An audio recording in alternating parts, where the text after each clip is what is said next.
today I'm going to show you what it's like to drive an APR Stage 2 Golf R. But before that, let's hop in the back and let me show you how much room this car has and how practical this would actually be as an everyday car.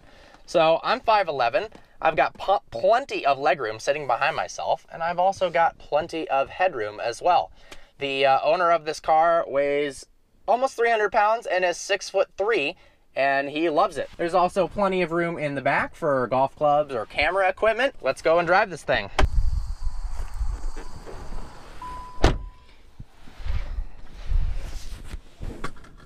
Put the key here, start stop button. This car has a ton of aftermarket modifications, too much to cover all of them. But as a general little overview, this is an APR Stage 2 car, which means it has an intake, downpipe, exhaust, and a tune.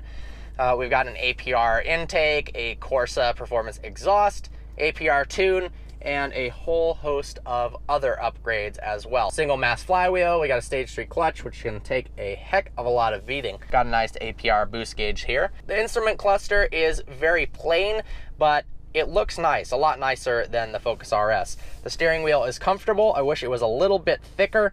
I like the piano black trim. It looks nice, as well as the stitching. The seats are very comfortable, as well as being supportive.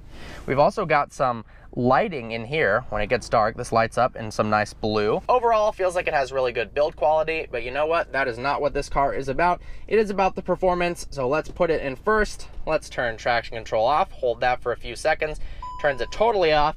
We've got different driving modes here.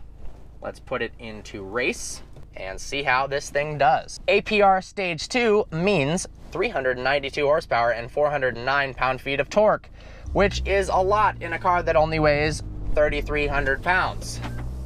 This car absolutely rips.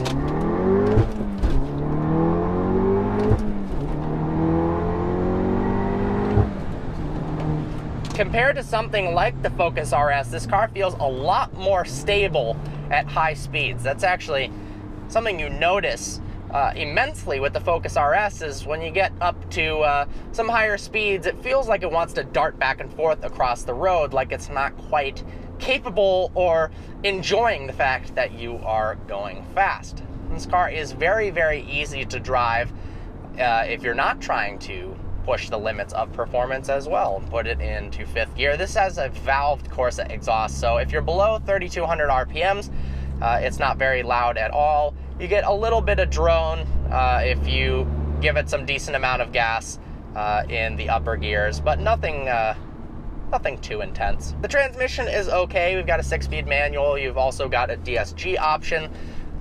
It's not the best feeling transmission, but it definitely works. The grip, though, is where this thing shines. All-wheel drive as compared to front-wheel drive in the GTI. And oh my God, is this thing fun in the turns. And almost even more so in a straight line. These cars are pushing out crazy numbers. Some of the APR Stage 3 Plus cars are running high 10s in the quarter mile, which is absurd for a Golf, which looks like a sleeper as long as you don't do anything crazy to the exterior. Got different driving modes. I like it in race mode, but with the suspension at the normal setting, so we can put it in individual in order to do that. Visibility is very, very nice out the front, the sides, and the rear. This car feels spacious, and it is really, really comfortable. You can absolutely daily drive this thing, even with a racing clutch and a ridiculous amount of performance. The car is very suitable for daily driving. Steering is a little bit lighter, even in the race setting, than I would like.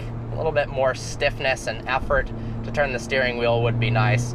It feels like it's not, I shouldn't say heavier on its feet, but it's not as nimble, and the turn-in isn't as direct and instant like the Focus RS is, and that's something I kind of miss. But this car certainly welcomes you to rev it up and dump the clutch.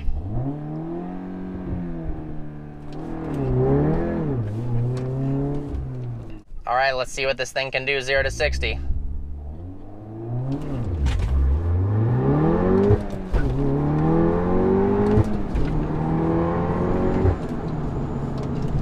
needed a little bit more gas there on the launch, bogged down a little bit, but this car definitely is very, very quick. The pedal actually doesn't have very long of a throw at all. The gas you can stab down. It doesn't feel like it has more than a few inches of travel, but it does make it very easy to blip the throttle for downshifts because there's not very big of a throw. The gearbox is pretty easy to shift between gears. Could be a little bit smoother, however. Steering wheel has a great array of options on it. You can change tracks, volume up and down, pick up phone calls, select through the multimedia system. You've got Apple CarPlay if you want it. Let's run through some of the options here on the main screen. The graphics are a lot better than something in the Focus RS, the Sync 3 system. Electronic stability control has been deactivated. I wonder if that's going to limit my ability to look through. Nope, I can still do stuff. App Connect. Let's look at the vehicle. Vehicle status. Tire pressure monitoring system. All right, got an oil temperature reading here in the main display. All right, let's take this turn pretty fast, show off the all-wheel drive grip. Oh, there's too many rocks for that.